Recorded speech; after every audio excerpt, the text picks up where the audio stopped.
Imagine a land of golden pagodas, piercing emerald jungles, rivers teeming with trade, and a kingdom balancing on the razor's edge of history. This is Burma, or as we know it today, Myanmar, in the late 19th century, a realm shrouded in mystique, yet ruthlessly coveted by empires.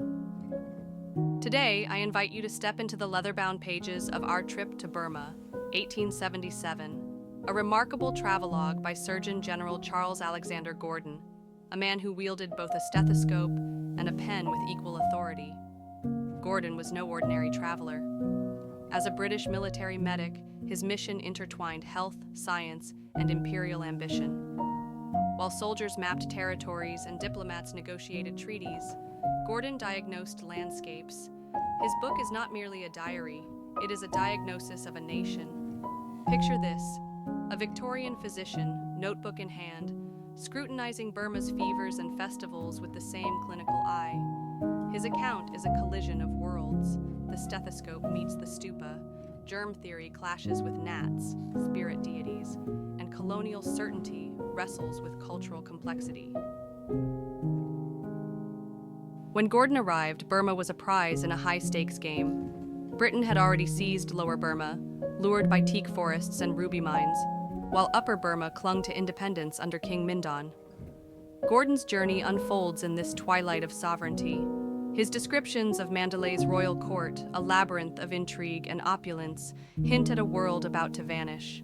He walks us through markets fragrant with tamarind and turmeric, past monks in saffron robes, and into villages where British rifles loom as ominously as monsoon clouds.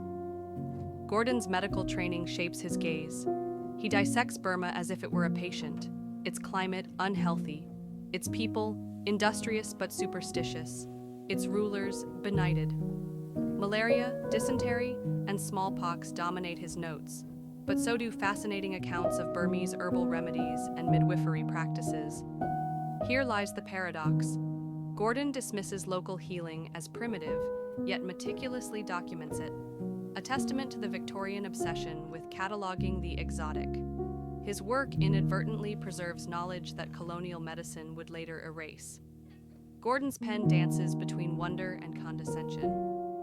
He marvels at the Shwedagon Pagoda, its gold leaf glowing like a second sun, but reduces Buddhist rituals to childish ceremonies. He praises Burmese craftsmanship, yet frames the people as passive subjects awaiting British salvation. This duality is the heartbeat of colonial literature: awe and appropriation, curiosity and conquest. Gordon's greatest blind spot? The future.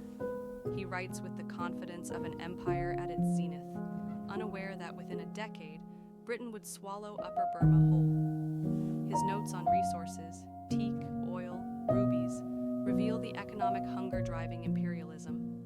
Yet, buried in his clinical prose are glimpses of resilience, farmers adapting to foreign rule, monks preserving traditions, and a culture that would outlast colonialism.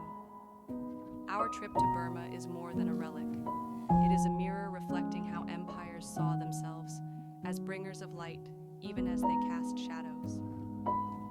For historians, it's a treasure trove of data on disease, ecology, and daily life. For modern readers, it's a cautionary tale.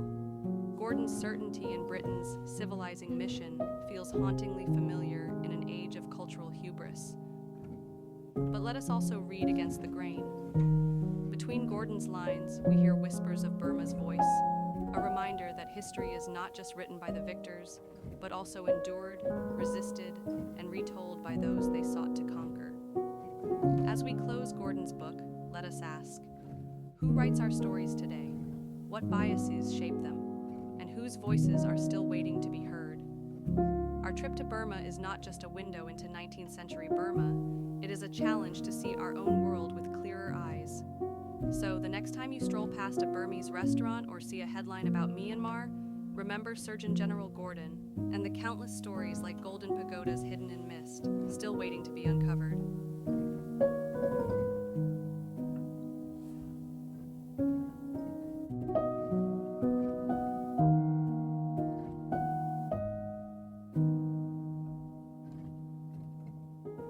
Thank you for watching Twin Gallery Arts and Collectible from Yangon, Myanmar.